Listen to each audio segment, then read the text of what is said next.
வணக்கம். ஓம் சாந்தி. சர்வசாஸ்திரமயி சிரோமணி ஸ்ரீமத் பகவத்கீதா மனித ஆத்மாக்களை அமரத்துவத்தை நோக்கி அழைத்துச் செல்கிறது. அமரத்துவத்தை அடைவதற்காக ஆன்ம ஞானம் மிகவும் முக்கியம். பரமாத்மா நமக்கு ஆன்ம ஞானத்தோடு கூட ஆன்மாவின் சுய தர்மமான தூய்மை அல்லது பவித்திரத்தன்மையை எப்படி நாம் கையாளுவது, விகாரங்களிலிருந்து புத்தியை எப்படி விலக்குவது, எப்படி கர்ம பந்தத்திலிருந்து நாம் விடுபடுவது, இப்படி பலவிதமான கர்மங்களின் ஞானத்தை கொடுத்து கர்ம யோகத்தை பற்றி மிக அருமையான விளக்கத்தை தருகிறார். இங்கு பரமாத்மா அர்ஜுனனுக்கு 5 விகாரங்களை பற்றிய ஞானத்தோடு கூட இன்று இன்னும் ஆழமான ஒரு விஷயத்தை கூறுகிறார்.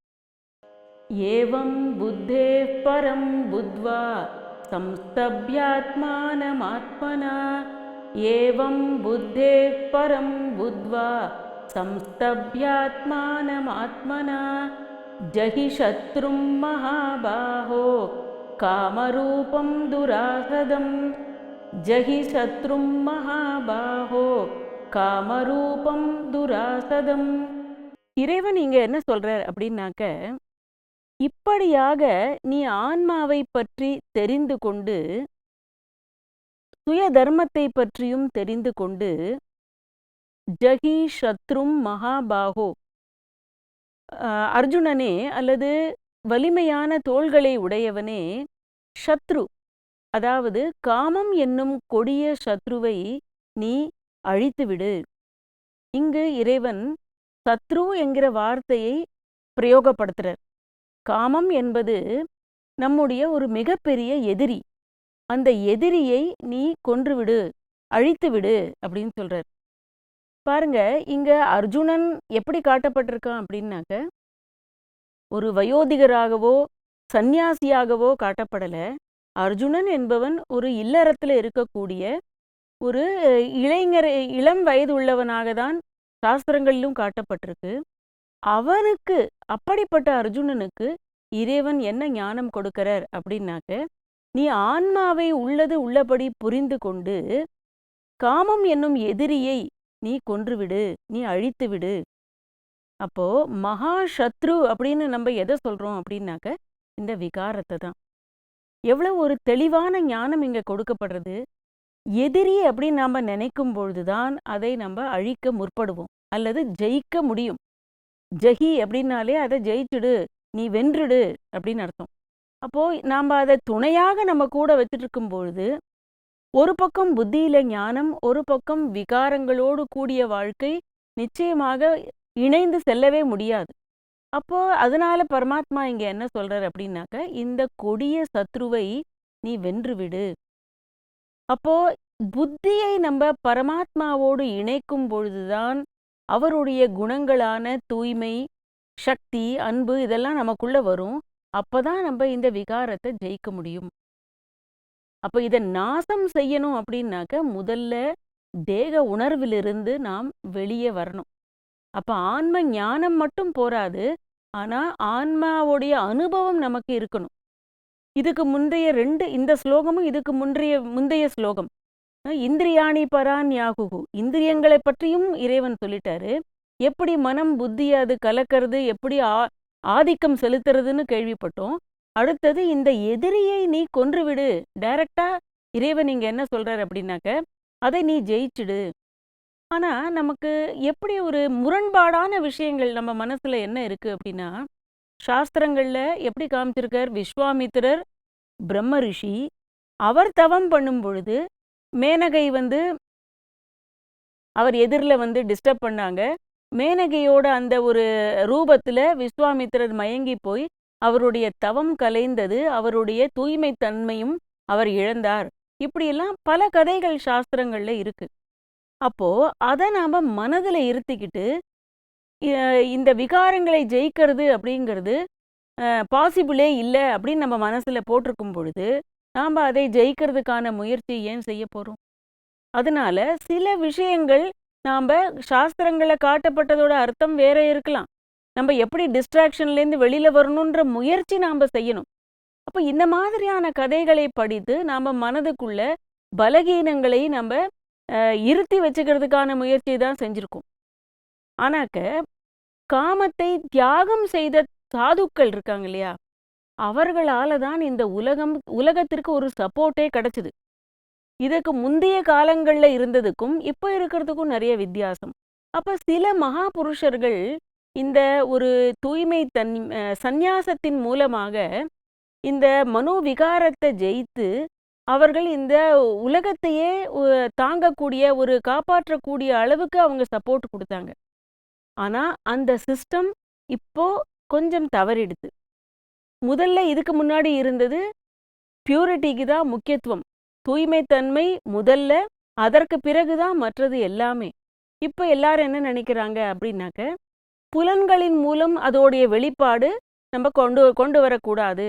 அப்போ எங்க நம்ம வேலை செய்யணுமோ அங்க செய்யறது இல்ல, வெளிப்படையாக இந்திரியங்கள் மூலமாக அதை செய்யாமல் இருக்கிறதுக்கு, அல்லது இன்னும் சொல்ல போனாக்க போகத்தால நம்ம திருப்தி அடைய முடியுமா அப்படின்னு கேட்டா நிச்சயமா முடியாது. அப்போ எந்த விதமான இச்சைகளாக இருந்தாலும் அது தவறானது அப்படின்னு நமக்கு புரிஞ்சிடுது அப்படின்னாக்க, அப்போ அதை நாம் திருப்திப்படுத்த முனையும் பொழுது அது அதிகமாக தான் ஆகுமே தவிர நிச்சயமாக அதிலிருந்து நாம் வெளியில வர முடியாது. இப்போ இன்னைக்கு நம்ம நிறைய பார்க்குறோம், நிறைய டிப்ரெஷன் அதிகமாகிடுது. ரொம்ப நிறைய இந்த மன ஆரோக்கியத்துக்கான ஒரு இன்ஸ்டிடியூட் நிறைய கட்டிட்டாங்க. ஒரு வெல்னஸுக்கு முக்கியத்துவம் கொடுக்குறாங்க. இப்போ ஒரு வெறும் உடல் ஆரோக்கியம் மட்டும் இல்லை, மனமும் ஆரோக்கியமாக இருக்கணும். ஹோலிஸ்டிக் ஹெல்த்துன்னு சொல்கிறோம், நிறைய வெல்னஸ் கிளப்புன்னு சொல்கிறாங்க. இந்த மாதிரி வச்சு பல விஷயங்களை நம்ம அதில் சர்ச்சை பண்ணுறாங்க, டிஸ்கஸ் பண்ணி அதிலிருந்து வெளியில் வரணும், அதை நம்ம நிறைய வாழ்க்கையில் முன்னேறணும்னு நினைக்கிறாங்க. ஆனாக்க லட்சியம் என்னவா இருக்குது அப்படின்னா, இந்த நிறைய பணம் சம்பாதிச்சு அதன் மூலமாக நான் பல விஷயங்களை போகத்தின் மூலமாக நாம் அடையணும்னு நினைக்கிறாங்க. அப்போ அந்த லட்சியம் நமக்கு தவறாயிடும் பொழுது இந்த வெல்னஸ் கிளப்பாக இருக்கலாம், இந்த சைக்காட்ரிக் இன்ஸ்டிடியூட்டாக இருக்கலாம், அதனால் நமக்கு கிடைக்க வேண்டிய லாபம் கிடைக்கல. அவுட்டர் சிஸ்டமில் நம்ம நிறைய கவனம் கொடுத்தோம், ஆனால் இன்னர் மெக்கானிசமை பற்றி நமக்கு அவ்வளவா தெரியாததுனால இந்த விகாரங்களிலிருந்து விடுபடணும் அப்படின்ற ஒரு லட்சியமே நமக்கு இல்லை. அதனால இங்கே பரமாத்மா நமக்கு, அர்ஜுனர்களாகிய நமக்கு முதல்ல இந்த எதிரியை நீ யாருன்னு தெரிஞ்சுக்கோ, இதோட ரூபத்தை நீ அறிந்து கொள், அப்போ அதை நீ ஜெயிக்கிறதுக்கான முயற்சியை செய். அப்போ யார் நமக்கு துணை வேணும் பாருங்க. ஒரு சாது இருந்தாங்க, அவரோடு பல சிஷ்யர்கள் இருந்தாங்க. திடீர்னு அந்த எல்லாருமே தவம் பண்ணிக்கிட்டு இருந்தாங்க. அவங்க நித்திய அனுஷ்டானம் பண்ணிட்டு இருக்கும்போது ஒரு புலி வருது அங்க. அப்போ அந்த புலி வந்த உடனே அந்த சிஷ்யர்கள்லாம் என்ன பண்றாங்க, பயந்து போய் ஓடி ஓடி போயிட்டு மரத்து மேலே ஏறிடுறாங்க எப்படியோ. ஆனா இந்த அவர்களுடைய அந்த குரு இருக்கார் இல்லையா, அவர் எதை பத்தியும் கவலைப்படாம அமைதியா ஒரே இடத்துல உட்கார்ந்துருந்தார். ஏன்னா அவர் மனநிலை ரொம்ப உயர்ந்த நிலையா இருந்தது. அப்போ ஓடினவங்க பின்னாடி புலி ஓடி போய் மரத்தெல்லாம் உலுக்கி எல்லாம் பண்ணிட்டு கடைசியில அந்த புலி போயிடுது. அப்போ அவங்க கேட்டாங்க, நீங்க எப்படி, உங்களுக்கு பயம் இல்லையான்னு. அப்போ அவர் சொன்னார், என்னுடைய துணை ஒரே பரமாத்மா, அதனால எனக்கு அந்த பயம் இல்லை. அப்போ இறைவனை நாம தோழனாக ஆக்கும் பொழுது, அவரை நாம துணையாக ஆக்கும் பொழுது நிச்சயமாக நமக்கு இந்த பஞ்ச விகாரங்களிலிருந்து வெற்றி கிடைக்கும். ஆனா நம்ம துணை எதுவா வச்சுக்கிறோம் அப்படின்னாக்க, நம்மளுடைய லட்சியம் வேற ஆயிடுது, வெளிப்புறத்திலிருந்து கட்டுப்படுத்துவதற்கான முயற்சியை தான் நம்ம செய்கிறோம். அப்போ நம்மளுடைய உண்மையான இயல்பே டிவினிட்டி தான், தெய்வீக இயல்பு, அது நமக்கு மறந்து போயிடுது. அப்போ நம்மளுடைய மகிழ்ச்சியானது பௌதீக வஸ்துக்கள் மூலமாக நாம் அனுபவம் செய்ய முயலும் பொழுது இது இன்னும் அதிகமாயிடுது. அதனால இந்த பேரின்பத்தை பற்றி நம்ம நிறைய கேள்விப்பட்டிருப்போம்.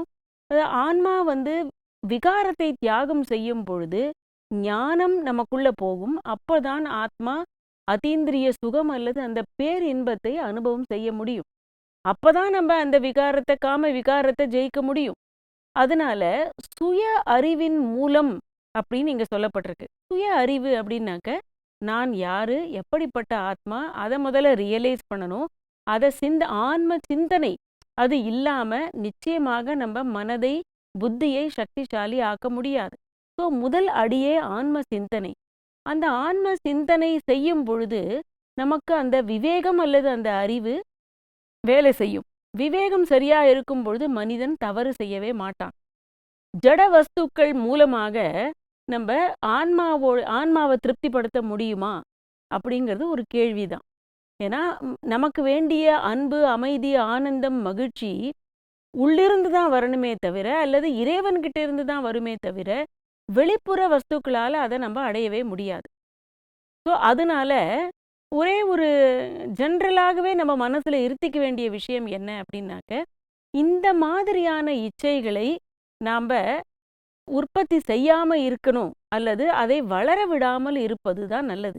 அதை வளர விட்டாக்க நிச்சயமாக ஆத்மா தாகத்தோட தான் இருக்குமே தவிர, அதுக்கு அந்த அன்பு, அமைதி, தூய்மையோட அனுபவம் ஏற்படாது. புத்திக்கு பயிற்சி செய்யணும் அப்படின்னு நம்ம இதுக்கு முன்னாடி பார்த்தோம். அப்போ நம்ம ஏற்கனவே கூட இதை பத்தி கேள்விப்பட்டிருக்கோம். ஆத்மா அப்படிங்கிறது ராஜா. அப்போ அந்த ராஜா இந்த ஒரு ரதம் காட்டப்பட்டிருக்கு. 5 குதிரைகள் இருக்கு. அப்போ அது எதை குறிக்கிறது அப்படின்னு சொன்னாக்க, புலன்கள் 5 குதிரைகளுக்கு சமமா காட்டப்பட்டிருக்கீங்க. அந்த குதிரையும் மனமும் அலக்கழிக்கிறது ஆன்மாவை. அப்போ அந்த ரதி ஆத்மா புத்தி ரொம்ப சக்திசாலியாக ராஜாவாக இருக்கும் பொழுது மனதை அலைக்கழிக்காமல் அது பார்த்துக்கும். அந்த கடிவாளம்ங்கிறது புத்தி, ரதிங்கிறது ஆத்மா. அப்ப சாரதியாக இறைவனை நாம துணையோடு வைக்கும் பொழுது நிச்சயமாக ரதியான ஆத்மா சக்திசாலி ஆகும். புத்திங்கிற கடிவாளத்தை நம்ம அதோட கண்ட்ரோல் நம்ம கையில இருக்கும் பொழுது குதிரைகள் மனதை அலக்கழிக்காம இருக்கும். அப்ப நாம உயர்ந்தவர்களாக மாறணும், தூய்மையாக மாறணும், கர்மயோகியாக ஆகணும் அப்படின்னா, அதனாலதான் இதை புத்தி யோகம் அப்படின்னே சொல்லியிருக்காங்க. புத்தியை தான் நம்ம ஏன்னா பொதுவாக யாருமே இதை புத்தியோட கனெக்ட் பண்றது இல்லை, மனதோட தான் கனெக்ட் பண்றாங்க. ஸோ யாருடைய புத்தி சக்திசாலியாக இருக்கோ அவன் கட்டாயமாக இந்த விகாரத்திலிருந்து வெளியே வர முடியும். பல உதாரணங்கள், பல கதைகள் நம்ம பார்த்துருக்கோம். இந்த புரஞ்சனனோட கதை கூட நாங்கள் படித்தேன். இப்போ அவன் பல்லாயிரக்கணக்கான வருடங்கள் வாழறான் அப்படின்னு சொல்லி அந்த கதையில இருந்தது. அப்போ அவன் தவம் செய்து இறைவன்கிட்ட ஒரு வரம் வாங்கிடுறான், எனக்கு மூப்பே வரக்கூடாது அப்படின்னு சொல்லி. அப்போ முதுமையே வராது அப்படின்னு சொன்னா இளைஞனாவே அவன் இருக்கான். அப்போ இளைஞனாவே இருக்கும்பொழுது அவன் பல பெண்களை மனம் செய்து பல பேரோடு போகத்துல நிறைய குழந்தைகளை அவன் உற்பத்தி செய்கிறான். அப்போ பல குழந்தைகள் அப்படி இருக்கும் பொழுது அவனுக்கு மூப்பே இல்லாததுனால ஒரு பெரிய ஒரு நகரத்தையே அவன் ஸ்தாபனை செஞ்சிடுறான். அப்போ கடைசியில ஒரு நிலை அவனுக்கு வருது. இத்தனை செய்தும் அவன் மனதிலிருந்து உள்ளிருந்து ஒரு கேள்வி வருது, நீ மூப்பு வராமல் இளமையோடு இருக்கணும், நான் எப்பொழுதுமே போகித்து கொண்டே இருக்கணும்னு விரும்பினாயே மனமே, உன் மனம் திருப்தி அடைந்ததா அப்படின்னு அவன் தனக்கு தானே ஒரு கேள்வி கேட்கும் பொழுது என்ன பதில் வந்தது அப்படின்னா, இல்லை. ஏன்னா அவன் நினைச்சது தவறு. நான் எவ்வளவு போகித்தேனோ அவ்வளவு என் மனம் தியாகம் தணியவே இல்லை. எனக்குள்ள இருந்த சக்திகளை நான் இழந்துட்டேனே, இவ்வளவு பெரிய ராஜாவா இருந்து நான் இப்படி செஞ்சுட்டேனே அப்படின்னு சொல்லி. ஸோ இது ஒரு சின்ன உதாரணத்துக்கு தான் இது. அப்போ நம்ம பொதுவா எல்லாருமே நினைக்கிறாங்க, நான் வயோதிகமும் எனக்கு வரக்கூடாது, இந்த ஒரு ஆன்மாவுடைய சக்தியும் நாம் இருக்கணும்னு நினைக்கிறோம். அது முடியாது. ஆன்மா சக்திசாலியாக இருக்கணும், ஆனால் நான் விகாரத்திலிருந்து வெளியே வந்தாதான் அதுதான் இளமையோடு இருக்க உதவுமே தவிர, விகாரத்தோடு வாழக்கூடியவர்கள் நிச்சயமாக சக்திசாலியாக வாழவே முடியாது. அதனால இறைவன் அர்ஜுனனுக்கு கொடுத்த இந்த ஞானத்தை எனக்கு கொடுத்தார்னு நாம புரிஞ்சுக்கிட்டு அதை கடைபிடித்து கர்மயோகியாக மாறும்பொழுது நிச்சயமாக நாம் குடும்ப வாழ்க்கையிலும் நம்மளுடைய தினசரி வாழ்க்கையிலும் இதை கடைபிடித்து வெற்றியாக வாழ முடியும். ஓம் சாந்தி.